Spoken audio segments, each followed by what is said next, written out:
On pourrait émettre l'hypothèse, parmi les RASED ont beaucoup souffert en 2008 suite à la suppression des postes, et donc ils n'ont jamais retrouvé leur niveau antérieur. On parlait de formation tout à l'heure.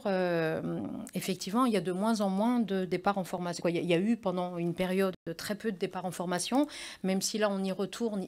Pour autant, il nous manque de toute façon beaucoup de personnel spécialisé.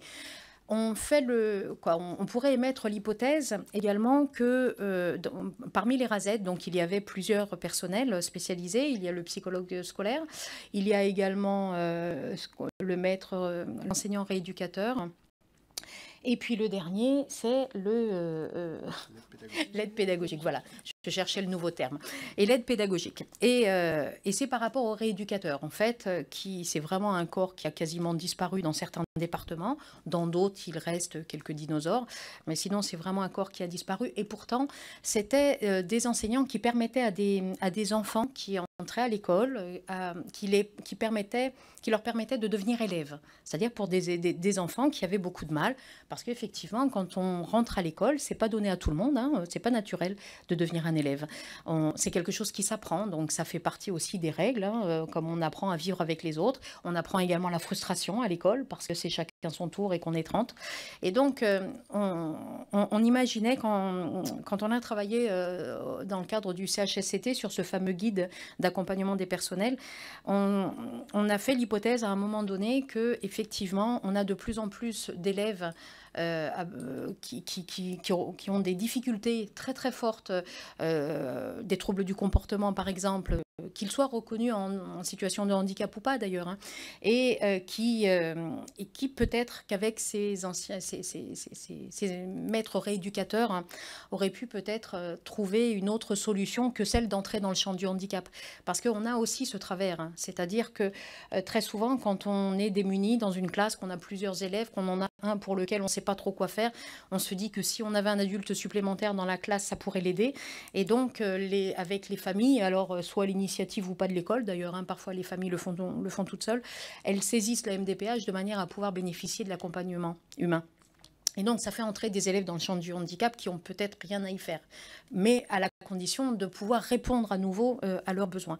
Donc, les RASED, évidemment, nous, au SNUIPP, on part du principe que les RASED, c'est quelque chose de très précieux, que c'est quelque chose qu'il faudrait à nouveau pouvoir avoir sur tous les territoires.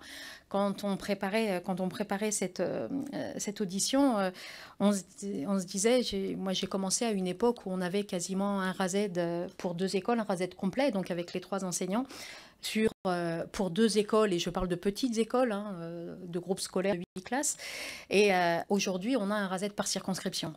Et donc, dans une circonscription, des écoles, il y en a beaucoup plus.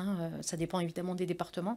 Et d'ailleurs, on a fait évoluer la mission des personnels de RASED justement parce que là aussi, il fallait faire face à la pénurie. C'est-à-dire qu'à une époque, les RASED venaient vraiment pour prendre les élèves, et alors soit en classe, soit à l'extérieur de la classe pour pouvoir vraiment les aider et leur apporter l'aide particulière. Aujourd'hui, leur mission principale, c'est, même s'ils sont encore en intervention auprès des élèves, c'est plus du temps passé avec les adultes pour pouvoir les accompagner. Et là, on trouve que c'est vraiment dommage parce que ça pouvait répondre. Alors, même si ça répond pas, le RASED ne répond pas aux élèves en situation, ne répond pas au handicap, mais il peut répondre à tout un tas d'autres situations, mais il peut surtout permettre à des élèves de pouvoir trouver leur place au milieu des autres et à l'école. Donc, vraiment, pour le SNUIPP, le RASED est vraiment un outil indispensable, en tous les cas, plus largement pour les élèves à besoins éducatifs particuliers. Et puis juste, je me permets de revenir sur la formation. Donc, là, on parle beaucoup de formation initiale continue, on parle de la nouvelle formation des enseignants spécialisés. Ce dont on aurait besoin en tant qu'enseignant, quand on est en classe ordinaire, quand on n'est pas en classe spécialisée, ce dont on aurait besoin, évidemment, c'est au-delà d'un savoir-faire, parce que c'est pas quelque chose, c'est pas automatique. Les situations des élèves sont tellement multiples que de toute façon, il n'y a pas de réponse particulière en fonction des élèves. En revanche, apprendre à travailler autrement.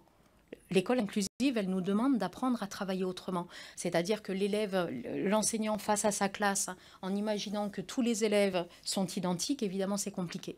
Et apprendre à travailler autrement, c'est aussi permettre de pouvoir échanger, permettre d'avoir de l'analyse, de la pratique, permettre d'avoir une réflexion également sur son activité. Aujourd'hui, les enseignants ne peuvent plus faire ça. Quand on est, il y a eu une époque où on partait en stage, 3 semaines. Moi, j'ai connu même plus au début de ma carrière. Hein. Aujourd'hui, c'est terminé. Il y a quasiment plus de stages où on part pour une raison simple, c'est que de toute façon, plus de remplaçants non plus. Donc, à une époque, on utilisait les jeunes en formation. La formation a évolué. Donc, et puis, à une autre époque, il y avait carrément une brigade de remplacement.